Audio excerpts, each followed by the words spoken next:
Okay, welcome back. In this lecture, we will be reviewing the concept of entropy. So, let me start with inequality of Clausius. Let us consider first a reversible heat engine case, which we have discussed in our last lecture. This is nothing but a Carnot heat engine. For Carnot heat engine, we know that QH by QL is equal to TH by TL. And as well as we know that for a cyclic process, your delta Q is nothing but QH minus QL, which is going to be greater than 0. Now, based on this reversible cycle concept, you can write it in this way, where del Q by T for a cycle is nothing but QH by TL minus QL by TL, and that has to be 0. So, for a reversible heat engine, you have a condition that this must be equal to 0.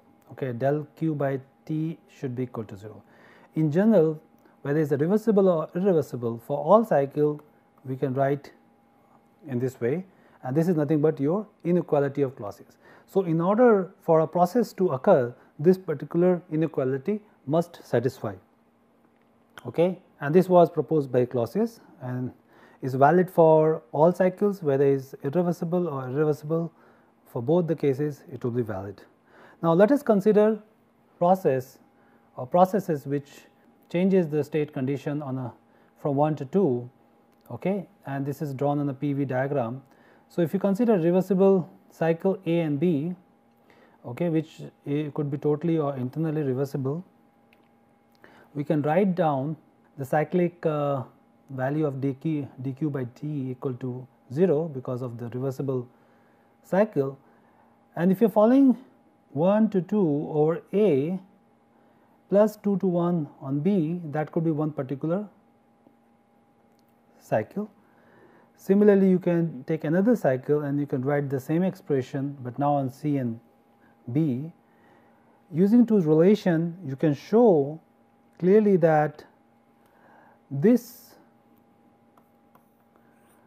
1 to 2, whether you go from or whether you take a path of A or you take the path of C, this should be same in order to have the same value of 0, okay, which essentially means that this term is basically independent of the path, okay, and this term which we call it as ds because of the differential q, okay, which essentially means that the delta s from 1 to 2 is independent of whichever path you take. If you integrate it, you get basically delta s. So, this is independent of the path, only depends on the final state point, and this is nothing but the principle of the property, okay, that the property depends only on the state condition. So, change in the property also depends only on the initial and the final condition, not on the path.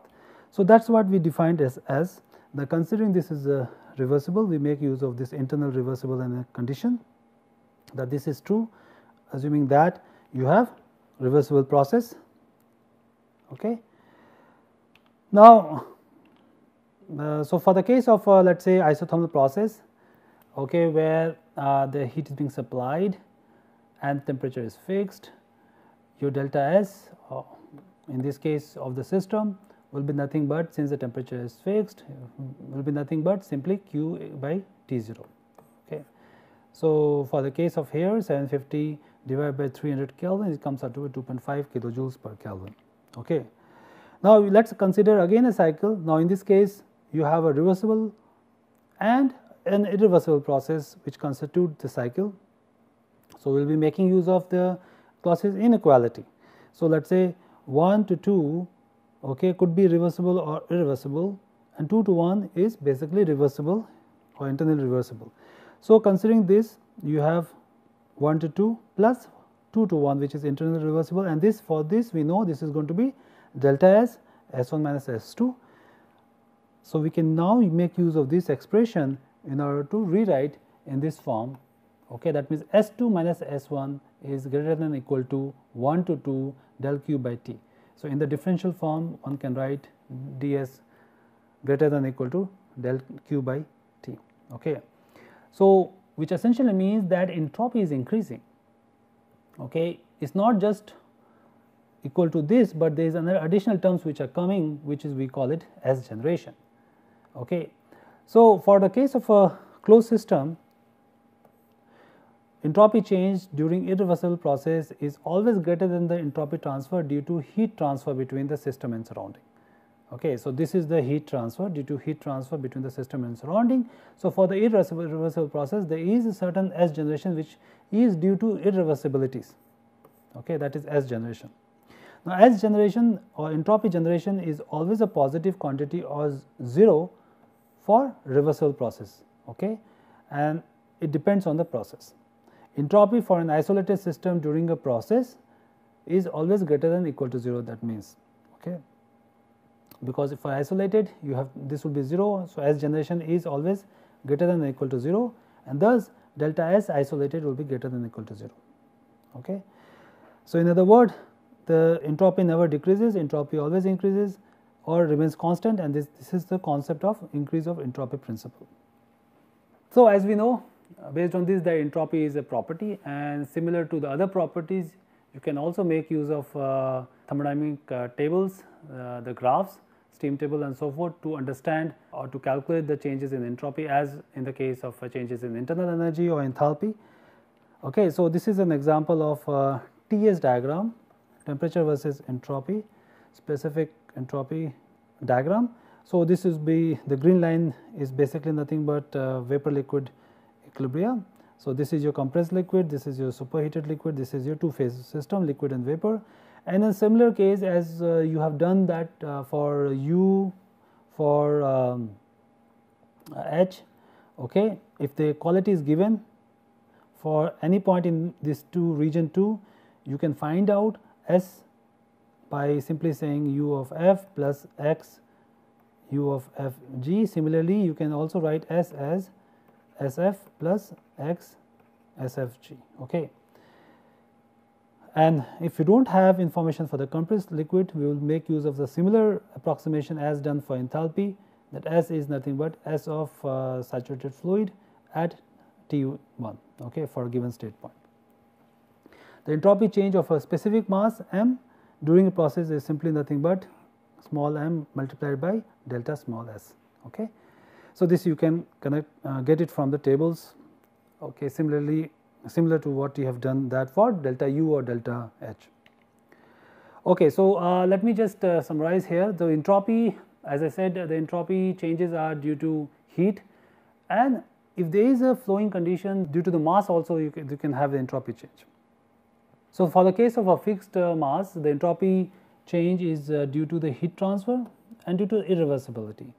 For the case of a internally reversible system, the entropy will remain constant, or the entropy remains constant for internally reversible and adiabatic process. That means, when you do not have any heat transfer and when there is no irreversibility, delta S is equal to 0. And this is typically used for turbine case, which we approximate it to isentropic process. And in this case, on a temperature S plot, the vertical drop from 1 to 2 would indicate the expansion at a constant entropy. Okay. So, this will be the process for the case where you have adiabatic process and internal reversible process. So, this is for fixed mass. Okay. So, we can also represent entropy on a, or entropy changes on a TS diagram for a process, internal reversible process as depicted here, represented by the green line from this point to that point. The area under the curve is basically associated with the heat supplied to the system. Okay. And the differential area would be nothing but dA is equal to TdS is nothing but del Q. Okay. For the internal reversible process, del Q is nothing but TdS, and from here of course this information can be extracted. Okay. So, you can find out the heat supplied or heat associated with this by just integrating this TdS. Okay. You can divide by the mass to get in specific per unit mass values. Okay. For a constant temperature system, it will be simply T0 delta S. Okay. One can also make use of HS diagram, which is a Mollier diagram. For processes involving adiabatic steady flow, In such case, the drop in delta H measures the work associated with this steady flow devices, and increase in the delta S measures the irreversibility associated with the device. Okay, so this is often also used in order to explain the irreversibilities of the devices. Okay, now having done some exercise on this, we can take this information particularly for the internal reversible expression of del Q and TdS and plug in the relation of the first law. Okay. So, what we are considering is del Q, heat supplied minus the work done by the system is basically the change in the internal energy of the system. Now, we are considering internal reversible system. Okay. So, here we can make use of TdS, and here we can make use of only the boundary work which is associated with the system. Okay.